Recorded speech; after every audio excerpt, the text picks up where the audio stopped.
សួស្តីបងប្អូនព្រឹកនេះបានសមាជិកថ្មីទៀតហើយបងប្អូនមន់ព្រៃបាទមន់ព្រៃហ្នឹងបងប្អូនបាទព្រៃសត្វយើងចាស់ថាតម្លាក់ពីព្រឹកបោឈ្មោលអញ្ចឹងយើងចង់យកឈ្មោលធ្វើធ្នាក់បងប្អូនយើងរៀបចំតម្លាក់ពីព្រឹកកូនព្រៃសត្វមក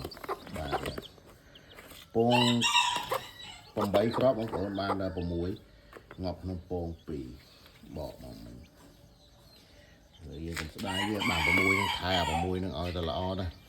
ហ្នឹងហើយនេះទម្លាក់ពេលព្រឹកម៉ោងមិនតាន់6ទេព្រោះនេះវាញាស់តាំងពីម្សិលមិញវារៀងដៃរៀងជើងដែរយើងរៀបចំដាក់ទឹកឲ្យផាប់ហើយចំណៃកូនមន់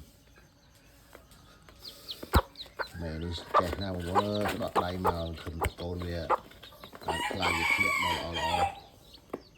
ស្អាតពោគេអេមបដោអេមស្នាបងនេះកូនមន់ព្រៃស្អាតណាស់មើលធំទៅវាយ៉ាងណា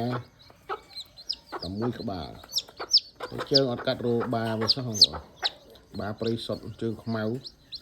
អានេះជើងទៅជាលឿងម៉ែជើងខ្មៅមែនណាកាត់រោបាសោះ